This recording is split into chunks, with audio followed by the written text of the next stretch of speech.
Hi, it's KCCK's Culture Crawl. I'm Dennis Green, and my guests today are from the Cedar Rapids Museum of Art, talking about exhibits and summer programs. Director Sean Ulmer is here. Sean, welcome. Thank you. Glad to be here. And curator Julia Jessen. Julia, nice to see you. You too. Thanks for having us. A couple of great summer exhibitions. Let's start with what is adorning the walls of the museum this summer. Perfect. Yeah. So we have our 2 summer exhibitions that are up right now.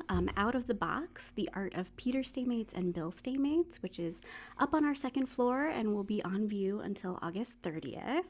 And then we also have Visions of America, the Nation at 250 on our 1st floor, and that's up until September 13th. The Stamats family have been involved with the museum for many, many years. Yeah. Beginning with, because it was, is it Bill who's in the Grant Wood painting or Peter? That would have been for their family, for the Stamats family. Right. So it has that kind of family unit there. Right, because there's a little baby. The baby, yeah. My understanding was that the baby in the picture was, I think, Peter. Oh, is that overmantel decoration, that one? Yeah. I think that's Sally. Sally. I think it's Sally okay. Stamats, yeah. Oh, all right. Mm-hmm. Of course, it's a very famous home in Cedar Rapids that Grant Wood painted that was the Stamats home. I guess then he looked at that painting probably all the time when he was young. And then tell me about then his art. Yeah. Where Bill and Peter. Sure, yeah. So it is 2 generations of artists, Peter Stamats and Bill Stamats. And yeah, like you said, Peter is well known in the community as both a businessman, as an art collector, as a patron of the arts. But his own art, I don't know if that's quite as well known. So in the late 60s, early 70s, it was a time, he was collecting art, he was spending time with artists, and I think that influenced him, but also he was really interested in the box constructions of Joseph Cornell, and then kind of decided to try his hand at creating his own box artworks. So he's created these really interesting, hugely varied boxes, using oftentimes found boxes that he had from whatever was going on. There's quite a few that we have that are, for example, dried cod boxes that he then has incorporated all of these different materials, whether they're cutouts from art books. In a couple of them, they're his own prints that he made earlier in his life, and then other materials. So sometimes it'll be ephemera, photographs, in one, even silly string or doll heads. He's bringing in all of these different things together. Oh, that's not creepy at all. They're very interesting. And then Bill, too, surrounded by art from a very young age, saw his father collecting art, had a lot of art around him, and also became kind of interested in these box assemblages, also kind of inspired by Joseph Cornell too. And so early in his career, in the early 80s, when he was still a student, he made some boxes and then kind of moved away from that for a while, came back to it in the 2000s, and then very recently also created kind of a series of these boxes. So yeah, we have some early things from Bill too, and then all the way up to things that he did just in the past couple of years. What are the dimensions of size? These little boxes, big boxes, all size boxes? It's a variety. The ones I mentioned from Peter that are the dried cod boxes, those are, 3-4 inches wide, maybe 5 inches tall, so they're quite small. Now, are they made of cod or are they built to store cod? Wooden boxes that were made to store dried codfish. Yes. But yeah, so they like vary. You do. They vary from those very small boxes all the way to, one of Bill's, which is kind of a box that opens up but then has branches extending on either end. So it stretches out quite a ways, a few feet in either direction. So there's quite a variety there. It's an interesting installation, I think, in this space. Well, and of course I said things adorning the walls. These are totally not adorning the walls. Some are hanging on the wall, some of Bill's in particular, but then we also have a lot of cases in the space too, to have things in display cases. Are these from their private collection or have some of them been donated to the museum? Most are from Bill and Ann's collection. Susan Stamate's collection as well. And then there are some that are on loan from various collectors in the area, particularly who collected Bill's boxes. So we have some from private collectors too for Bill's. And of course, I when I think of boxes, I can't help but think of Stan Wiederspan's art. But did he ever paint any of the Stamate boxes that you know of? Not that I know of. Okay. No. Interesting. Stan looking at the cardboard boxes, a little different, but yeah, I don't think there was a connection there. Boxes. What is it about boxes? They kind of provide this interesting space, right? You can kind of make your own created world within them. There's something kind of interesting and whimsical about some of these, but it also allows you to explore different concepts too, based on the way that you combine material together. For Bill, for example, he's very interested in nature and the environment, and so that comes into play a lot in his work. And Peter too was kind of creating these really interesting kind of little worlds, right, with mirrors and things like that make you want to move around and kind of look at the box from different angles. So now, many of us remember Peter too as a balloonist because he and Susan were. Matter of fact, they took me up a couple of times in their balloons. Are there any of these that have an aeronautical theme? There are, yes. There's actually one of the boxes on display which has very clearly have a ballooning theme to it, and it's one too that he was playing with movement too, which unfortunately we're not able to show as much in the exhibition, but it includes a music box and it also plugs in and lights up, and there's a balloon in it that kind of spins around within. Oh, wow. So it's a unique exhibit. This was probably extra challenging for you in trying to think of, okay, how are we going to stage and present these? Yeah, that's a great question. And that was something that we spent some time on this before actually doing the installation, just to think about if it would work in the space, if we would be able to kind of get the lighting right to make sure everything looked its best.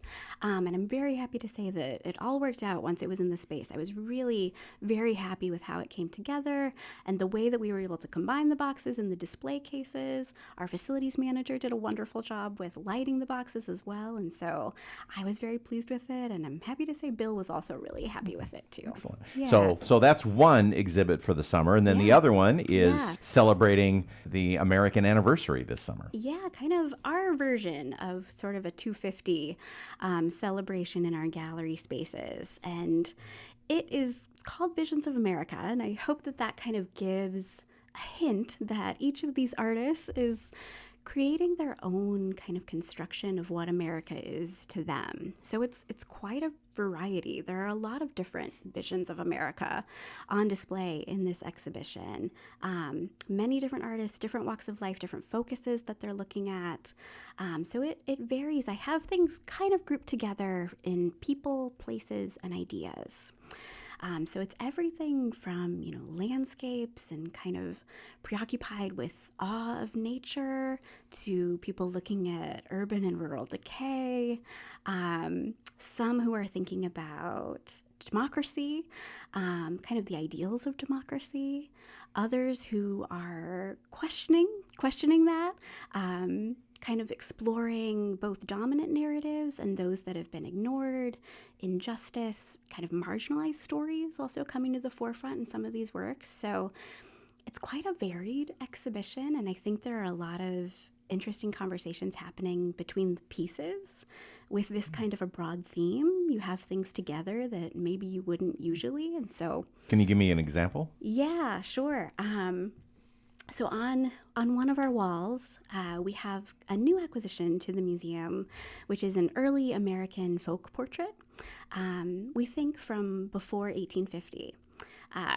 So that's, quite different from the Andy Warhol, Jackie Kennedy print that we have on the same wall, along with a Betty Saar Blowtop Blues print, where she's really kind of exploring and exploding racist stereotypes about African-American womanhood, on the same wall with an image of Isadora Duncan in her movement. So all of these things kind of creating this vast and varied portrait of American womanhood on the same wall in very different ways of looking at it.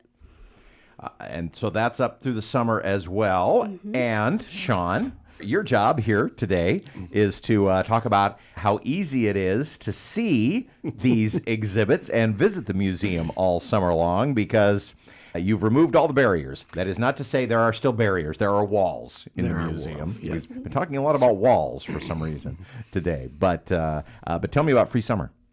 Well, Julie described the exhibitions wonderfully. They are remarkable exhibitions, and there's no reason anyone can't visit these exhibitions and see them, because we are launching our 17th annual Free Summer program, and it's an accessibility program. The whole idea behind this is to remove the financial barrier that anyone might have. I mean, if you're a family of 4 or 5, it might be challenging to come to the museum either for cost or for attention span or something like that.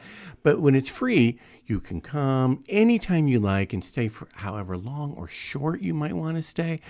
And so we're able to launch that on July 1st, and it'll run through August 30th. And you can see these exhibitions plus any of the other 7 exhibitions we have up at the same time. For absolutely no cost, again, for as little or as long as you'd like to stay.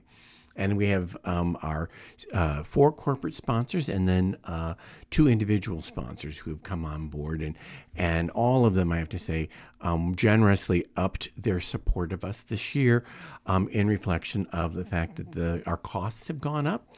As a result of sort of current, economic realities, and we have not raised our sponsorship level until I asked them this year. So, and they were very gracious about stepping up and helping us make sure that this program continues into the future at all costs. You mentioned, of course, all the exhibits. So we always talk about the temporary exhibits, but just briefly sketch out a couple of the ones that are the permanent exhibits that maybe people have forgotten about because because we don't always highlight the permanent exhibits. Well, we have an exhibition, of course, dedicated to Grant Wood. Because he's certainly a go-to for us. And we have an exhibition dedicated to Marvin Cohn, his best friend, whom people discover when they come to see Grant Wood. They oftentimes leave learning about Marvin Cohn, which is great. We do make periodic changes to our exhibition Beyond the Prairie, and there's going to be another change to that yet this summer.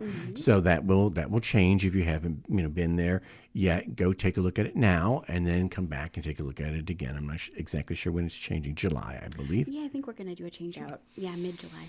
And then we have our Lazansky galleries that change every 6 months. Our Rome gallery does not change. Rome is permanent. Not much new where Rome is, where ancient Rome is concerned. It's eternal. Okay, Rome is eternal. But one of the also very, very exciting exhibitions that Julia did not touch on, which is fairly new, is called Elemental. Earth, water, air, and fire. Yeah, okay, Thank you. I have to get the order correct there.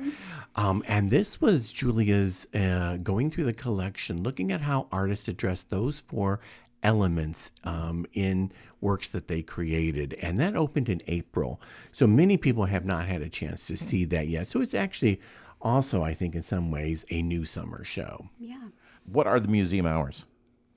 We're closed on Monday, and then we're open Tuesday, Wednesday, Friday, and Sunday, 12 to 4, Thursday, 12 to 8, and Saturday, 10 to 4. You can find all of that on our website, crma.org.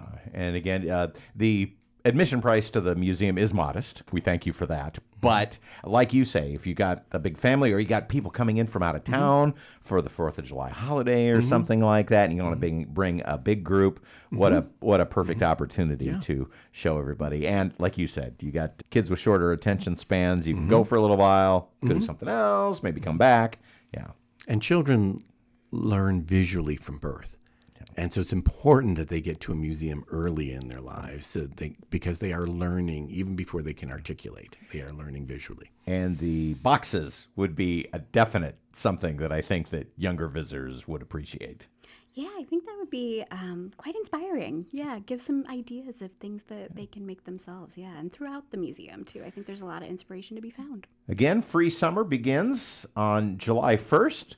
The permanent exhibits continue, and of course, the boxes and the America's 250th exhibits going on as well. Sean, one more time, the website if people need to look at the hours or maybe want to do a little prep before they come in and see some examples of some of these. Yep, CRMA.org. Well, have a great summer and come again in the fall when we have more stuff to talk about. Thanks for being with me. Yeah, we'll Thanks see you so at the much, museum. Dennis. You can hear the Culture Crawl live on the radio most weekdays at 10:30, on demand at kcck.org/culture, or subscribe using your favorite podcast player. Watch our videos on the KCCK Facebook and YouTube channels. Our producer is Lydia Kilgore. The Culture Crawl theme is composed by Vivian Shanley. I'm Dennis Green, and I'll talk to you later.